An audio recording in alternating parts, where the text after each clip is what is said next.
Alrighty, so every year I get really excited about a bike that I see online. Now, 2 years ago, it was the Triumph Trident. Last year, it was the Ducati Desert X. And this year, it's this, the Husqvarna Norden 901. A bike that's proudly made right here in the Philippines, if I may add. Now, it's been raining cats and dogs here in Manila for the past week, so I haven't been able to do more stuff with this bike. I had all these plans, but I was limited due to the weather. But that's okay, because I still got to use it on some back roads, in the city, and for what most people will use it for, touring and putting on the miles on the highway. Now, this is essentially the KTM 890 Adventure, just dressed up to look, well, better, at least in my opinion. Yes, I think this bike looks a whole lot better than the KTM version of it. There are a few things, aside from the aesthetic, that make this different from its orange sibling as well. Like the fuel tank capacity is a little less, and it's also slightly taller. Now, speaking of tall, it's a slight issue for me when I ride it around the city, especially when there's traffic. Now, it's not too bad. I have gotten used to tall bikes in the past couple of years, but I did find myself not filtering as much, and because of that, I did feel a little of the heat from the engine on my legs, especially on the right side, but not too bad. It's not a deal breaker. Now, speaking of filtering, it is rather wide, so proceed with caution. It does work well on the twisties despite having a 21-inch front tire. It's not the best.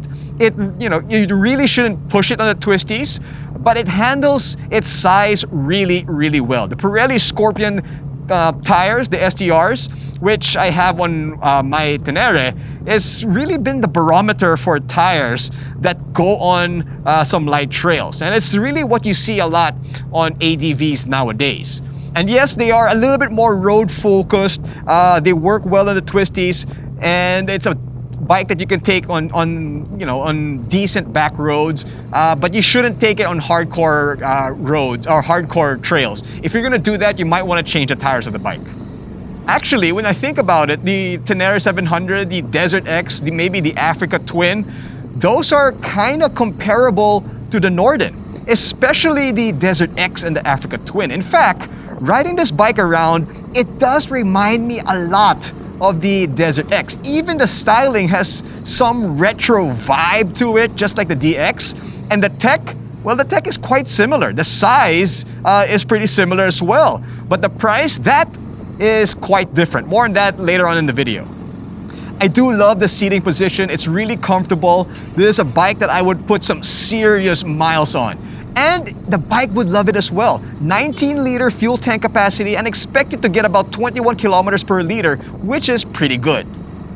When you ride it at speed on the expressway, it handles it really, really well. It's not the fastest ADV out there, but seriously, how fast do you need to go anyway? This is plenty quick, and it does pull really well. It's not a bike definitely not a bike that I would take on the racetrack, but it's something that I could see myself using a lot, especially when I want to explore new places around the country. Just like most twins, it does really well at low speeds. And of course, on some light trails when you're not going as fast, it's got the low-end torque that you need in that type of situation. If you're an intermediate rider that's not too vertically challenged like Kako Terona, and you want to get in the world of ADVs, this really would be a good option. But let's head back to the office and go over it with a little bit more detail.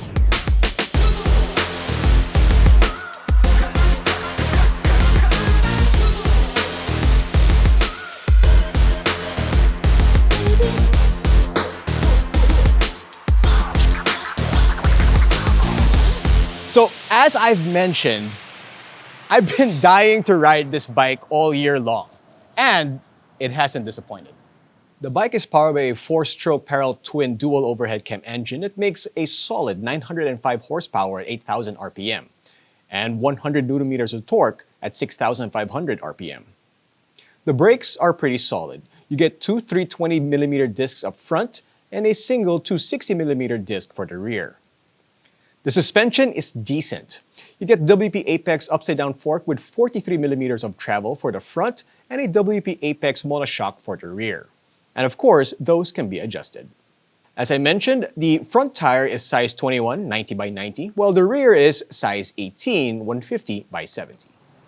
So let's talk about the aesthetics of the bike. I mean, this is really my type of look for an ADV. You know, very Dakar, a little bit retro, something that along the lines of a Tenere 700 and a Ducati Desert X.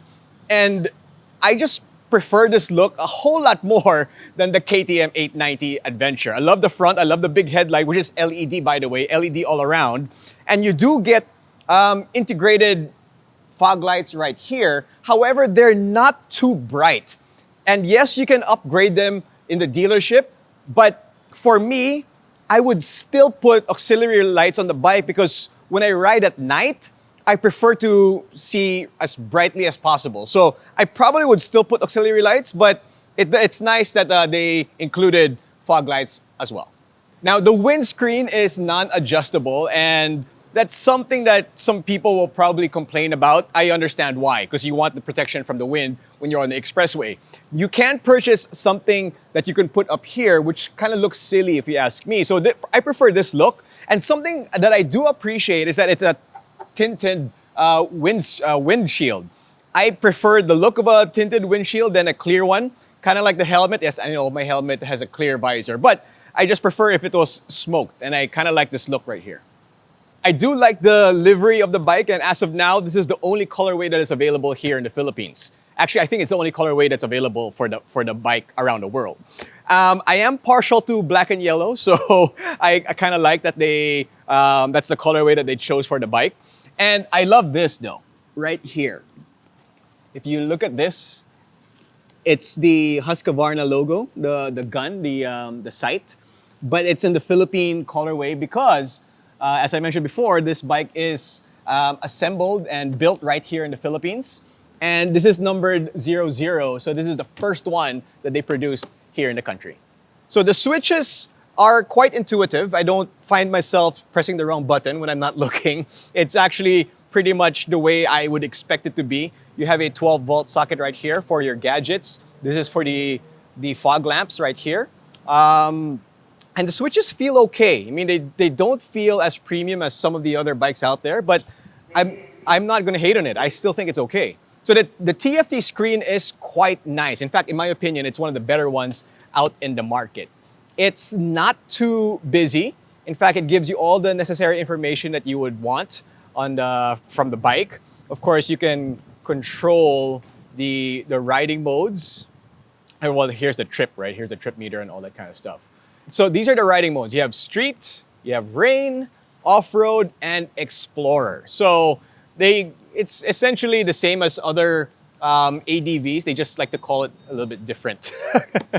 The same way that they call the quick shifter something else. I can't remember what they call it at the moment, but it's a up and down quick shifter and it works really, really well.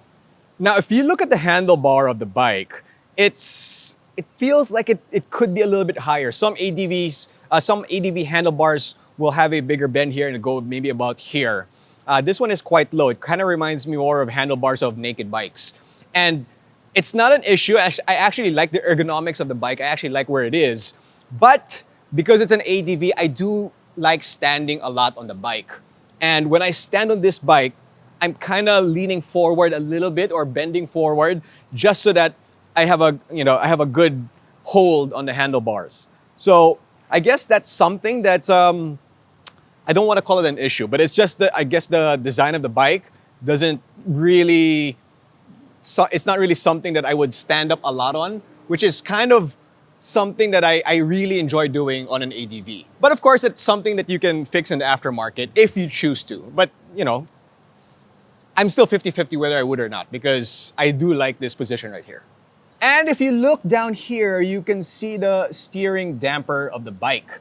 That's a nice added safety feature that Husqvarna added to the Norden 901.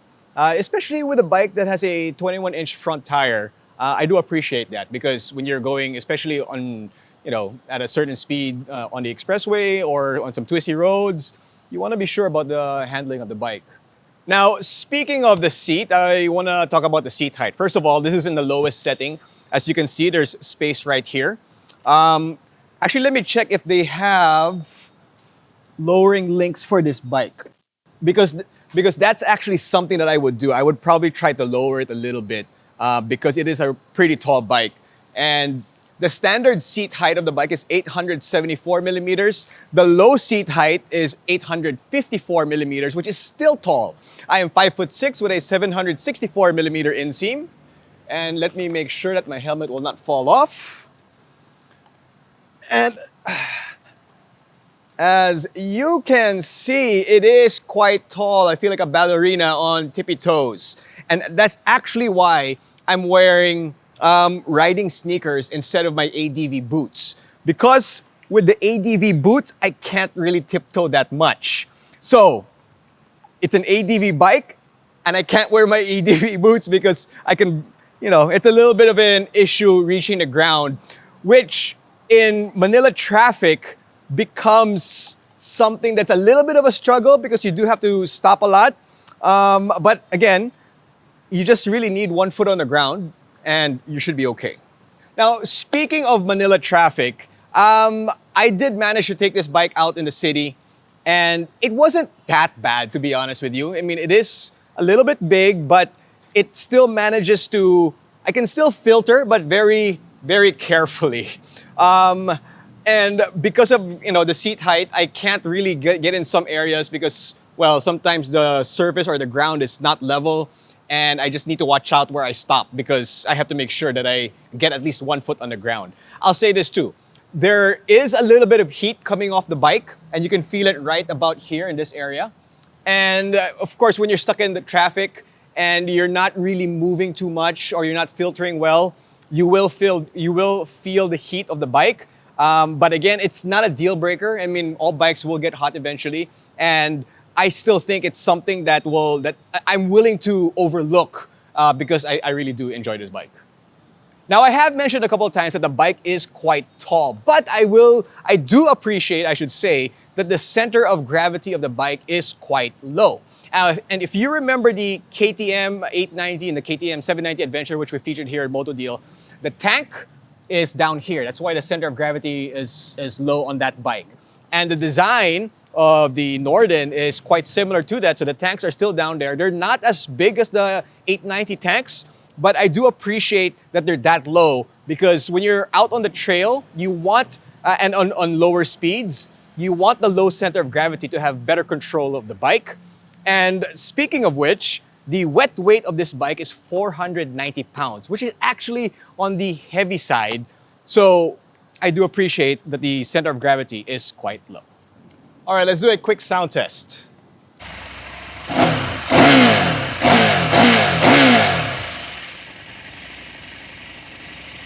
Not too bad, but I would actually still get an aftermarket exhaust and probably decat the bike as well. Don't decat it. Oh my God. But I will say this. Nico of KTM BGC actually informed me that when you start up the bike, it will sound like a single. And it does sound like a single a little bit now, but as the bike warms up, then it becomes a little bit more, it sounds a little bit more like the twin, which is what it is. So in conclusion, it's not the best off-road machine. The Yamaha Tenere 700 is a little bit more hardcore than that. And it's also not the best on-road machine because the Ducati Multistrada V4 is actually better at that than this. In fact, that bike is even trackable. But it's in the happy medium. It's right at the sweet spot of where an ADV should be, at least in my opinion. It's got good safety features. It's loaded with tech. The styling is fantastic. You can ride 2-up, you can ride far and explore the entire country with it. It's a great adventure bike. It really, really is. And I will mention it one final time. It is proudly made right here in the Philippines. Plus, the price actually isn't bad considering what you get. As the Husqvarna Norden 901 can be yours for a price tag of 950,000 Philippine pesos. That's a pretty good deal. For more information about this bike and other MCs out there, log on to www.motodeal.com.ph. This has been Gene Rufino. Hope you guys enjoyed. Going Beyond the Ride.